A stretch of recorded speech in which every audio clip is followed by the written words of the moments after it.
Team India అంటేనే బలమైన batting lineup గుర్తొస్తుంది. 8వ స్థానం వరకు బ్యాటింగ్ చేసే ఆటగాళ్లు ఉన్నారు. కానీ టీ20 వరల్డ్ కప్ లో ఇప్పటి వరకు భారీ స్కోర్లైతే నమోదు చేయలేదు. భారత బ్యాటింగ్ చూసి అహ్మదాబాద్ లో అయినా 250కి పైగా స్కోర్ నమోదవుతుందని అభిమానులు ఆశపడ్డారు. కానీ టీమిండియా మాత్రం అంచనాలు అందుకోలేకపోయింది. కనీసం 200 పరుగుల మార్కును కూడా టచ్ చేయలేకపోయింది. అభిమానుల ఎక్స్పెక్టేషన్స్ కు తగినట్టుగా సూపర్ 8 దశకు ముందు బ్యాట్ తో విజృంభించలేకపోయింది. అండర్ డాగ్ నెదర్లాండ్స్ బౌలర్లపైనే దంచి కొట్టకపోతే సూపర్ 8 లో పరిస్థితి ఏంటన్నదే ఇప్పుడు హాట్ టాపిక్. నిజానికి అభిషేక్ శర్మ ఫ్లాప్ షోను కొనసాగిస్తున్నాడు. డకౌట్లలో ఇప్పటికే హ్యాట్రిక్ కొట్టేశాడు. అంచనాలను అందుకోలేక ఇలా వచ్చి అలా పెవిలియన్ చేరుతున్నాడు. ర్యాంకుల్లో టాపరే అయినా ఓపెనర్ గా శుభారంభాలు మాత్రం అందించలేకపోతున్నాడు. టీమిండియాకు మ్యాచ్ కు భారం అవుతున్నాడు. ఇప్పటికే టీమిండియా 10 మందితోనే బరిలో దిగుతోందని సెటైర్లు పడిపోతున్నాయి. వరుసగా ఫెయిల్ అవుతున్న కోచింగ్ స్టాఫ్ ఏం చేస్తున్నట్టు అనేది కూడా ఇప్పుడు టాకింగ్ పాయింట్ గా మారింది. ఇషాన్ కిషన్ ఫామ్ లోనే ఉన్నాడు. ఇప్పటి వరకు తన రోల్ కు న్యాయం చేశాడు. అహ్మదాబాద్ లో ఎక్కువసేపు క్రీజ్ లో నిలవకపోయినా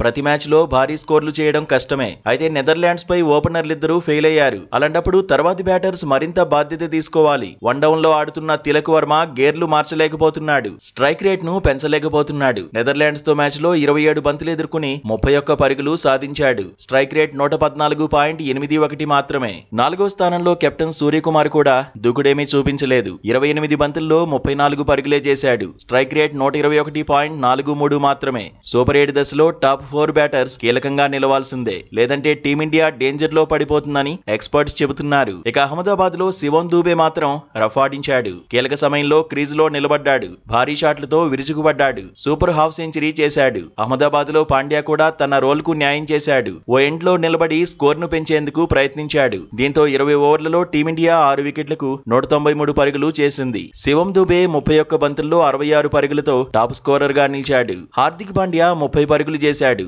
రింకు సింగ్ 6 పరుగులతో నాటౌట్ గా నిలిచాడు.